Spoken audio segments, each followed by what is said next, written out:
ಇವತ್ತು ಬಹಳ ಜನ ನಾವು ಸಭೆಗೆ ಹೋಗ್ತಾ ಇರಬಹುದು, ಆದ್ರೆ ಅಸೂಯೆದಿಂದ ತುಂಬುತ್ತಾ ಇದ್ದೀವಿ.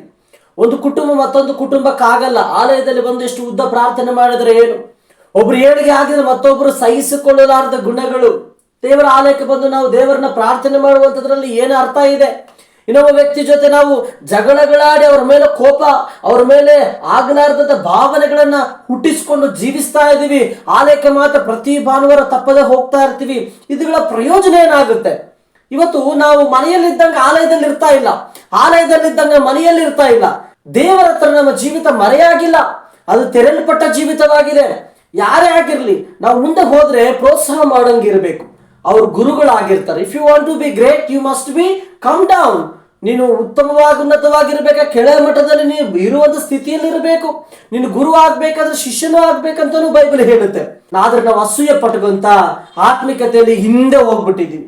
ಸೈತಾನ ಬಹಳ ಖುಷಿ ಆಗುತ್ತೆ ಇದು. ಅಸೂಯೆ ಪಟ್ರೆ ನೀನು ಪ್ರಾರ್ಥನೆ ಪರನಾಗಿದ್ರು, ಅಸೂಯೆ ಪಟ್ರೆ ನಿನಗೆ ಪ್ರಯೋಜನ ಇಲ್ಲ. ನಿನ್ನ ವಾಕ್ಯ ಎಷ್ಟೇ ಓದ್ತಾ ಇರು, ಅಸೂಯೆ ಪಟ್ಕೊಂತ ಜೀವಿಸಿದ ಪ್ರಯೋಜನ ಇಲ್ಲ. ಯಾವತ್ತೂ ಕೂಡ ಕೀಪ್ ಇಟ್ ಅಪ್, ನಾನು ನಿನ್ ಜೊತೆ ಇರ್ತೀನಿ, ದೇವ್ರು ನಿನ್ ಜೊತೆ ಇದ್ದಾರೆ, ಮುಂದಕ್ಕೆ ಹೋಗಂತ ಯಥಾರ್ಥ ಮನಸ್ಸಿನಿಂದ ಹೇಳುವಂತವ್ರು ಎಷ್ಟು ಜನ ಇದ್ದಾರೆ ಇವತ್ತು.